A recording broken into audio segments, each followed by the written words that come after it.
el enemigo interno. Yo, el Señor, examino el corazón, no pruebo la mente, para dar a cada uno lo que merece, según sus obras. Tras una ilógica táctica militar, los muros de Jericó cayeron.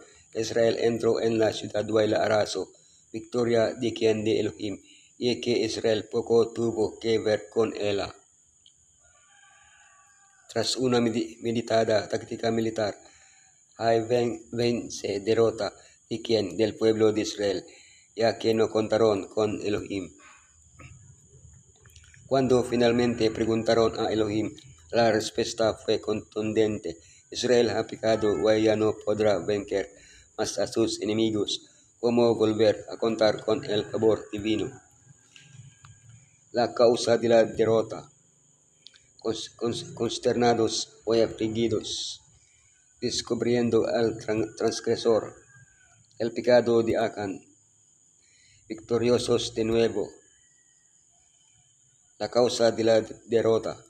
Israel ha pecado y aún han quebrantado mi pacto que yo les mandé, y también han tomado del anatema, y hasta han hurtado, han mentido, y aún lo han guardado entre sus enseres. Tras el informe favorable de los espías enviados a Jericó, Josué consultó a Elohim y recibió de él la estrategia para la toma de la ciudad. Si tras recibir el informe de los espías enviados a Ai, Josué hubiera hecho lo mismo, se habría evitado la muerte de 36 personas. Pero ¿cuál fue el motivo real de la derrota? ¿O cuál hubiera sido la razón por la que Elohim le hubiese dicho a Josué que no atacara a Ai? Elohim había visto que Israel ha pecado.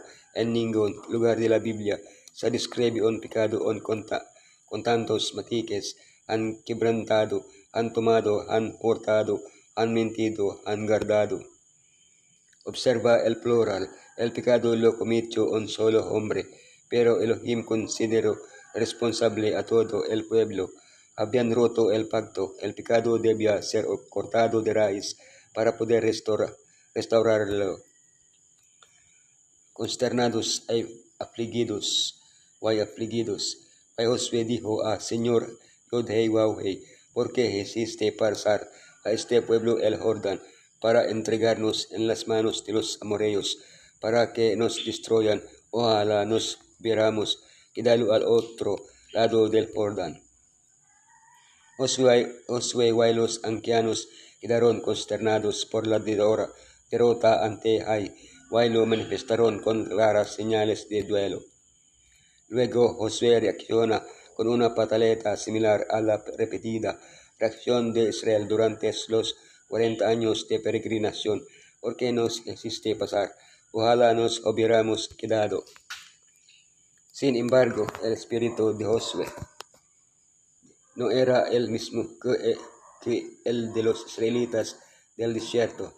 Su queja no estaba motivada por su decepción, sino por el temor a que el nombre de Elohim fuese deshonrado entre los gentiles.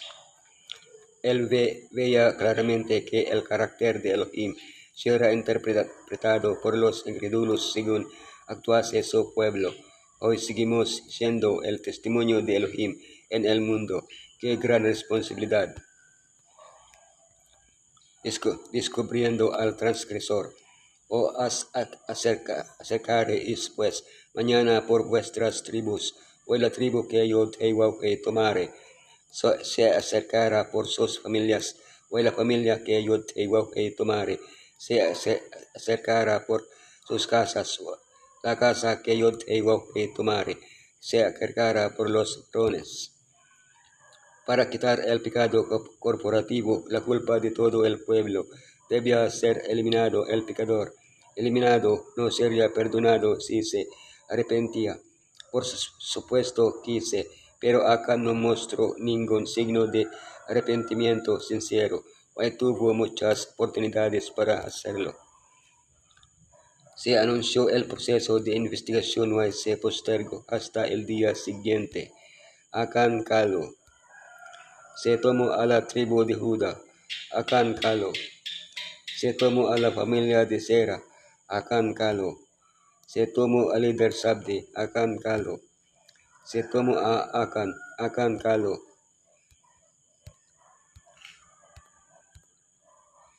Reflejando la bondad y el amor divinos, Josué pidió a Acán que confesase su pecado. El caso de Acán estaba perdido, confesó pero no pidió perdón. No obstante, Elohim oraba por la dureza de su corazón, demostrada en cada llamada que le hizo al arrepentimiento. El pecado de Acán. Vi en el botín un hermoso manto de Babilonia, 200 monedas de plata y una vara de oro de medio kilo. Me deslumbraron y me apropié de ellos. Entonces los escondí en un hoyo que cabe en medio de mi carpa. La plata está también allí, debajo de todo. Josué pidió a Acán que diese gloria a Elohim y confesase su pecado. Era su última oportunidad. Si al confesar hubiese pedido perdón, pero no lo hizo, y no hubo perdón para él. Al igual que Eva, Acán vio, deseó y tomó su pecado, afectó a muchos, al igual que Ananías y Zafira. Acán tomó del anatema que estaba dedicado a Elohim y pagó por él. Las decisiones que Acán tomó en Jericó fueron diametralmente opuestas a las de Rahab. Rahab escondió a los espías en la azotea. Actuó con bondad hacia Israel. Favoreció la victoria por su fe. Hizo un pacto con Israel. Libró su vida y la de su familia. Acán escondió el botín en el suelo. Trajo problemas a Israel. Provocó la derrota por sus obras. Quebrantó el pacto de Israel. Murió junto a su familia.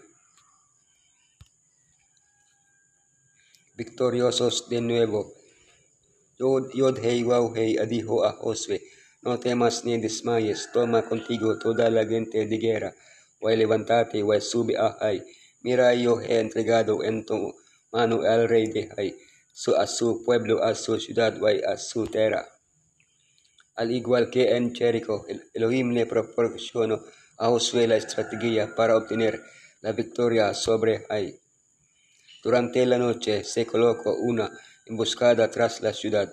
De madrugada el ejército se acercó a Hai y fingió que huía de nuevo ante ellos.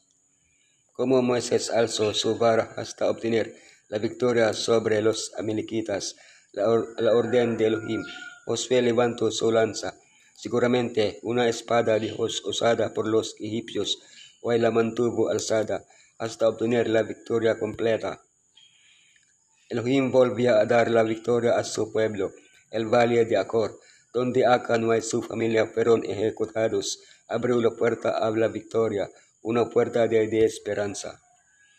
Cuando por fe aceptamos el perdón divino, Elohim sepulta nuestro pecado en Acor y nos abre la puerta a la esperanza.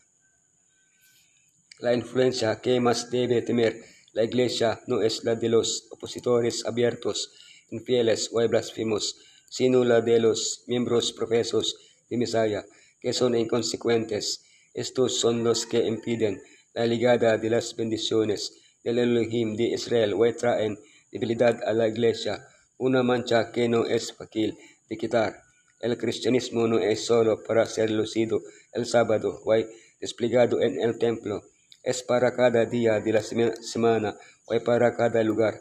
Sus exigencias deben reconocerse en el taller, en el hogar y en las transacciones comerciales con los hermanos y con el mundo.